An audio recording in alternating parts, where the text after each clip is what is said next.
அத்தியாயம் 2. எனது அன்னையின் மறைவும் மாயத்தாயத்தும். எனது அண்ணனுக்கு திருமணம் செய்து வைப்பதில் எனது அன்னை அடங்கா ஆர்வம் கொண்டிருந்தார். அனந்தாவின் மனைவி முகத்தை நான் கண்டுவிட்டால் எனக்கு பூலோக சுவர்க்கம் கிடைத்த மாதிரிதான். குடும்பத்தின் வம்ச விருத்திக்காக அவரது திடமான பாரத பண்பாட்டு உணர்ச்சியினை இவ்வார்த்தைகளில் அன்னை வெளியிடுவதை நான் அடிக்கடி கேட்டிருக்கிறேன். அனந்தாவின் நிச்சயதார்த்தத்தின் பொழுது எனக்கு வயது கிட்டத்தட்ட 11 இருக்கலாம். அன்னை விவாக ஏற்பாடுகளை மகிழ்ச்சியுடன் மேற்பார்வையிட்டவாறு கல்கத்தாவில் இருந்தார். நானும் எனது தந்தையும் மட்டும் வட இந்தியாவில் பரேலியில் எங்கள் வீட்டிலிருந்தோம். லாகூரில் 2 வருடங்கள் வசித்த பிறகு எனது தந்தைக்கு அங்கு மாற்றலாகியிருந்தது. நான் முன்னமேயே எனது 2 மூத்த சகோதரிகளான ரோமா, உமா ஆகியவர்களின் திருமண வைபவங்களை கண்டிருக்கிறேன். ஆனால் மூத்த மகனான அனந்தாவுக்கு விவாக ஏற்பாடுகள் உண்மையிலேயே மிக விரிவாக நடந்தன. தினந்தோறும் தொலைதூர வீடுகளிலிருந்து கல்கத்தா வந்து சேரும் கணக்கற்ற உறவினர்களை அன்னை வரவேற்றுக் கொண்டிருந்தார். அவர்களை 50 ஆம்ஹெஸ்ட் தெருவில் புதிதாக வாங்கியிருந்த பெரிய வீட்டில் சௌகரியமாக தங்கச் செய்தார். விருந்திற்கு வேண்டிய தின்பண்டங்கள், மணப்பெண் வீட்டிற்கு அனந்தாவை அழைத்துச் செல்வதற்கான ஆடம்பர ஆசனம், வண்ண தீப வரிசைகள், காகித அட்டைகளாலான பெரிய யானைகளும் ஒட்டகங்களும், ஆங்கில, ஸ்காட்ச் மற்றும் இந்திய வாத்திய இசைகள், வேடிக்கை காட்டுபவர்கள், புராதன விவாகச் சடங்குகளை செய்ய புரோகிதர்கள் எல்லாம் தயார். நானும் எனது தந்தையும் சடங்கிற்குரிய நேரத்தில் குடும்பத்துடன் சேருவதற்கு உற்சாகத்துடன் ஆயத்தம் செய்து கொண்டிருந்தோம். ஆயினும் அந்த முக்கியமான நாளுக்கு முன் கெட்ட நிமித்தமான தோற்றம் ஒன்றைக் கண்டேன். பரேலியில் ஒரு நாள் நடுநிசி எனது தந்தையின் அருகில் எங்கள் வீட்டு வெளிக்கூடத்தில் படுத்து உறங்கிக் கொண்டிருந்த பொழுது படுக்கையின் மேல் கொசுவலையின் விசித்திரமான படபடப்பால் நான் எழுப்பப்பட்டேன். அம்மெல்லிய திரைகள் அகன்றதும் எனது அன்னையின் அன்பு உருவத்தைக் கண்டேன். "உன் தந்தையை எழுப்பு." அவர் குரல் மெல்ல ஒலித்தது. "என்னை பார்க்க வேண்டுமெனில் இன்று காலை 4 மணிக்கு புறப்படும் முதல் ரயிலை பிடியுங்கள். கல்கத்தாவிற்கு உடனே வந்து சேருங்கள்." அந்த ஆவி உருவம் மறைந்தது. "அப்பா, அப்பா, அம்மா இறந்து கொண்டிருக்கிறார்." எனது குரலில் இருந்த திகில் அவரை உடனே எழுப்பியது. நான் அந்த அவலச் செய்தியை விம்மியவாறே கூறி முடித்தேன். "உன் மனப்பிரமையை பற்றி கவலைப்படாதே. ஒரு புதிய சூழ்நிலைக்கு தந்தை வெளிப்படுத்தும் அவருக்கே உரிய மறுப்பை இப்பொழுதும் தெரிவித்தார். உன் தாயார் நல்ல ஆரோக்கியத்துடனேயே இருக்கிறார். ஏதாவது கெட்ட செய்தி வந்தால் நாம் நாளை புறப்படுவோம். இப்பொழுதே புறப்படாததற்கு நீங்கள் உங்களையே மன்னிக்கப் போவதில்லை." மிகுந்த வேதனை என்னை மேலும் கசப்புடன் பேச வைத்தது. "நானும் உங்களை என்றும் மன்னிக்க மாட்டேன்." கவலை தோய்ந்த அந்த காலை பொழுது திட்டவட்டமான சொற்களுடன் வந்தது. "அன்னையின் உடல்நிலை கவலைக்கிடம். விவாகம் ஒத்திவைக்கப்பட்டிருக்கிறது. உடனே வரவும்." தந்தையும் நானும் கலக்கத்துடன் கிளம்பினோம். எனது சித்தப்பா வழியில் வண்டி மாறும் இடத்தில் எங்களை சந்தித்தார். ஒரு ரயில் வண்டி எங்களை நோக்கி பேரிரைச்சலுடன் மிக வேகமாக அருகில் வருவது தெரிந்தது. என் உள்மனக் கொந்தளிப்பால் அந்த ரயில் பாதையில் குதித்து விடலாமா என ஒரு திடீர் எண்ணம் எழுந்தது. ஏற்கனவே அன்னையை பறிகொடுத்து விட்டதாக நான் உணர்ந்ததால் திடீரென்று சூன்யமாகிவிட்ட உலகை பொறுத்துக் கொள்ள முடியாது என எனக்கு தோன்றியது. இவ்வுலகிலேயே மிக சிநேகமுடையவராக எனது தாயை நான் நேசித்து வந்தேன். ஆறுதலான அவருடைய கரிய விழிகள்தாம் எனது குழந்தை பருவத்தில் சிறு சிறு துன்பங்கள் ஏற்பட்ட போது எனக்கு அடைக்கலம் அளித்தவை. "அவர் இன்னும் உயிரோடு இருக்கிறாரா?" எனது சித்தப்பாவிடம் இந்த கடைசி கேள்விக்காக நான் நின்றேன்.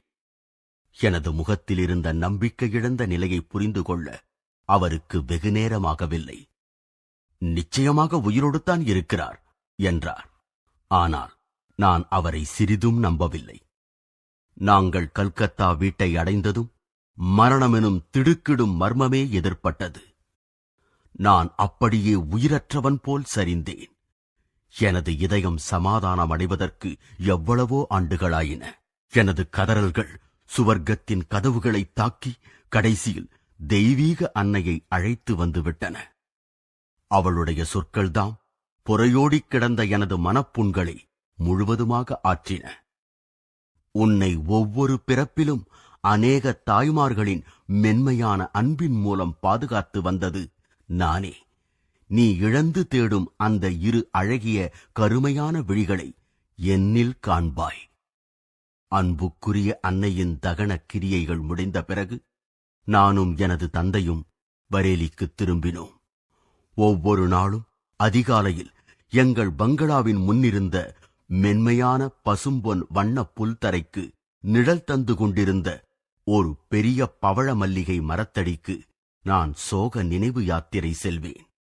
மனதில் கவிதை உணர்வு ஊறும் பொழுது அந்த புல்வெளி பீடத்தில் வெண்மையான பவழமல்லி மலர்கள் தாங்களாகவே பக்தியுடன் உதிர்வதாக நான் நினைத்தேன்.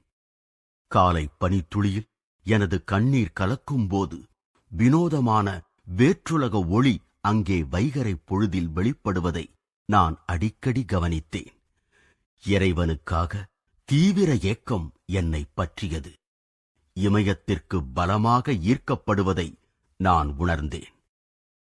என் ஒன்றுவிட்ட சகோதரர் ஒருவர் எங்களை பரேலியில் சந்தித்தார். அவர் அண்மையில்தான் அப்புனித மலைச்சிகரங்களுக்குச் சென்று திரும்பியிருந்தார். நான் ஆவலுடன் அம்மலைச் சிகரங்களில் வசிக்கும் யோகிகளைப் பற்றியும் சுவாமிகளைப் பற்றியும் அவர் கூறுவதையெல்லாம் ஆவலுடன் கேட்டேன். நாம் இமாலயத்திற்கு ஓடிவிடலாம் என்று ஒரு நாள் பரேலியில் எங்கள் வீட்டு சொந்தக்காரரின் சிறிய மகனாகிய துவாரகா பிரசாத்திடம் நான் கூறிய இந்த யோசனைக்கு அவன் இணங்கவில்லை. அப்பொழுதுதான் தந்தையைக் காண வந்திருந்த எனது தமையனிடம் அவன் இதை வெளிப்படுத்திவிட்டான். நடைமுறைக்கு ஒவ்வாத சிறுவனின் யோசனை என்று சிரிக்காமல் அனந்தா என்னை பரிகாசப் பொருளாக்குவதற்கு கங்கணம் கட்டிக்கொண்டான். எங்கே உன் காவி உடை? அது இல்லாமல் நீ சாமியாராக முடியாதே. ஆனால் அவனுடைய சொற்களால் நான் விவரித்துக் கூற முடியாத வகையில் மகிழ்ச்சி அடைந்தேன். அவன் சொற்கள் நான் சந்நியாசியாகி பாரதம் முழுவதும் சுற்றுவதைப் போன்றதொரு தெளிவான காட்சியை என் முன் கொண்டு வந்தன. ஒரு கால் அவை எனது முற்பிறப்பின் நினைவுகளை எழுப்பியிருக்கலாம். எப்படியாயினும் நெடுங்காலமாக வழக்கத்தில் இருந்து வரும் சந்நியாச ஆசிரம காவி உடைகளை மிக இயல்பான முறையில் அணிவேன் என்பதை நான் புரிந்து கொண்டேன். ஒரு நாள் காலை துவாரகாவுடன் அளவளாவிக் கொண்டிருந்த பொழுது என்னுள் எழுந்த இறையன்பு மடை திறந்த வெள்ளம் போல் பெருகியது. எனது பேச்சை அவன் ஓரளவே கவனித்தாலும் நான் முழு மனதுடன் எனது ஒவ்வொரு சொல்லையும் கேட்டுக்கொண்டிருந்தேன். அன்று பிற்பகல் நான் இமயத்தின் அடிவாரத்தில் இருக்கும் நைனிதாலை நோக்கி ஓடிவிட்டேன். என்னை அனந்தா தீர்மானமாக தொடர்ந்தான். நான் வருத்தத்துடன் பரேலி திரும்ப வேண்டியதாயிற்று. அதிகாலையில் நான் வழக்கமாகச் செல்லும் பவழமல்லி மரத்தடி யாத்திரை மட்டும்தான் எனக்கு அனுமதிக்கப்பட்டது. எனது இதயம் நான் இழந்த இரு தாய்களுக்காக அழுதது. ஒருவர் மனித உருவிலான அன்னை, இன்னொருவர் தெய்வீக அன்னை. எங்கள் குடும்ப பிணைப்பில் அன்னையின் மரணத்தால் ஏற்பட்ட இழப்பு ஈடு செய்ய முடியாததாகிவிட்டது. தந்தை எஞ்சிய அவர் வாழ்வின் 40 வருடங்களில் மறுமணம் செய்து கொள்ளவே இல்லை. தன் குழந்தைகளுக்கு தாயும் தந்தையுமாக செயல்பட வேண்டிய கடினமான பொறுப்பை ஏற்று எங்களுக்கு அவர் மிக்க அன்பானவராகவும் நெருக்கமானவராகவும் ஆனார். அமைதியுடனும் உள்நோக்குடனும் அவர் குடும்ப சிக்கல்கள் பலவற்றை தீர்த்தார். அவரது அலுவலக நேரத்திற்குப் பின் ஒரு துறவியைப் போன்று அவர் தன் தனி அறைக்குள் சென்று இனிய அமைதியுடன் கிரியா யோக சாதனையில் ஈடுபட்டார். தாய் மறைந்த வெகு காலத்திற்குப் பின் எனது தந்தையின் வாழ்க்கை முறையை கொஞ்சம் சுலபமாக்க ஓர் ஆங்கில தாதியை வேலைக்கமர்த்த முயன்றேன். ஆனால் தந்தையார் சம்மதிக்கவில்லை. எனக்கு பணிவிடை செய்வது உன் அன்னையுடன் முடிந்துவிட்டது. வாழ்நாள் முழுவதும் நிலைத்திருக்கும் அன்புடன் அவரது கண்கள் எங்கோ நோக்கிய வண்ணமிருந்தன. இன்னொரு பெண்ணிடமிருந்து வரும் பணிவிடைகளை என்னால் ஏற்க முடியாது. அன்னையின் மறைவிற்கு 14 மாதங்களுக்குப் பின் எனக்கு எனது அன்னை மிக முக்கியமான செய்தி ஒன்றை விட்டுச் சென்றிருப்பதை அறிந்தேன். அவரது மரணப் படுக்கையின் அருகில் அனந்தா இருந்து அச்செய்தியை குறித்துக் கொண்டான். 1 வருடத்தில் அச்செய்தியை என்னிடம் வெளியிடும்படி எனது தாய் கூறியிருந்தும் எனது அண்ணன் காலங்கடத்திவிட்டான். எனது தாய் அவனுக்காக பார்த்து வைத்திருந்த பெண்ணை மணம் செய்து கொள்ள சீக்கிரமே அவன் பரேலியை விட்டு கல்கத்தாவிற்கு புறப்படுவதாயிருந்தது. ஒரு நாள் மாலை அவன் என்னை தன் அருகில் அழைத்தான். முகுந்தா, உன்னிடம் சில விசித்திரமான செய்திகளைக் கூற நான் தயங்கிக் கொண்டிருந்தேன். அனந்தாவின் குரலில் ஆற்றாமை தொனி ஒலித்தது. வீட்டைத் துறக்கும் உன் ஆவலை எங்கு நான் அதிகரிக்கச் செய்து விடுவேனோ என்று பயந்தேன். எப்படியும் நீ இறை ஆர்வத்தில் துடித்துக் கொண்டிருக்கிறாய். சமீபத்தில் நீ இமயத்திற்குப் போகும் வழியில் உன்னை நான் பிடித்தபொழுது நான் ஒரு தீர்மானமான முடிவிற்கு வந்துவிட்டேன். எனது புனிதமான வாக்குறுதியை நிறைவேற்றுவதை நான் இனியும் தள்ளிப்போடக்கூடாது எனக் கூறி எனது அண்ணன் என்னிடம் ஒரு சிறு பேழையை கொடுத்து அன்னை சொல்லிச் சென்ற பின்வரும் செய்தியை கூறினான். எனது அன்பார்ந்த மகனே முகுந்தா, இந்த சொற்கள் எனது கடைசி ஆசிகளாயிருக்கட்டும். உன் பிறப்பை அடுத்து நிகழ்ந்த அநேக அற்புத சம்பவங்களை கூற வேண்டிய தருணம் வந்துவிட்டது. நீ கைக்குழந்தையாக இருந்தபொழுதே உனக்கு விதித்திருந்த பாதையை நான் அறிந்துவிட்டேன். அப்பொழுது உன்னை காசியில் வசித்த என் குருவிடம் கொண்டு சென்றேன். ஆழ்ந்த தியானத்தில் இருந்து சீடர்களின் கூட்டத்தில் கிட்டத்தட்ட மறைந்தே விட்டிருந்த லாகிரி மகாசயரை நான் சரியாக பார்க்கக்கூட முடியவில்லை. நான் உன்னை தட்டிக் கொடுத்தபடி அந்த மகா குருவின் பார்வை உன்மீது விழுந்து உனக்கு ஆசியளிக்க பிரார்த்திக்கலானேன். என் மௌனமான பக்தி நிரம்பிய கோரிக்கை தீவிரமான தருணத்தில் அவர் தம் கண்களைத் திறந்து என்னை தன் அருகில் வரும்படி சைகை செய்தார். மற்றவர்கள் எனக்கு வழிவிட்டார்கள். நான் அந்த புனித திருவடிகளை பணிந்தேன். லாகிரி மகாசயர் உன்னை தன் மடியில் இருத்திக் கொண்டு ஞானோபதேசம் செய்யும் வகையில் தன் கையை உன் நெற்றியின் மீது வைத்தார். இளந்தாயே, உன் மகன் ஒரு யோகியாவான். ஆன்மீக ஆற்றலால் அவன் அநேக ஆன்மாக்களை இறைவனின் சாம்ராஜ்யத்திற்கு கொண்டு செல்வான். எல்லாம் அறிந்த குரு என் ரகசிய பிரார்த்தனைக்கு செவிசாய்த்ததைக் கண்டு என் இதயம் ஆனந்தத்தில் துள்ளியது. நீ பிறப்பதற்கு சிறிது காலம் முன்பே அவருடைய வழியை நீ பின்பற்றுவாய் என்று அவர் எனக்கு கூறியிருந்தார்.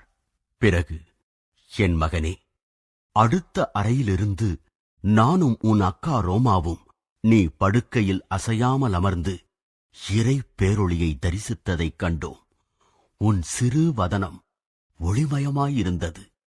நீ இறைவனைத் தேடி இமயத்திற்குச் செல்வதாக கூறிய பொழுது உன் குரலில் இரும்பையொத்த உறுதியான தீர்மானம் ஒலித்தது. அன்பார்ந்த மகனே, இம்மாதிரியான நிமித்தங்களால் உன் பாதை உலக ஆசைகளிலிருந்து வெகு தூரம் விலகியே உள்ளது என்பதை அறிந்து கொண்டேன். என் வாழ்க்கையில் நடந்த குறிப்பிடத்தக்க ஒரு சம்பவம் எனக்கு இன்னும் உறுதியளித்தது.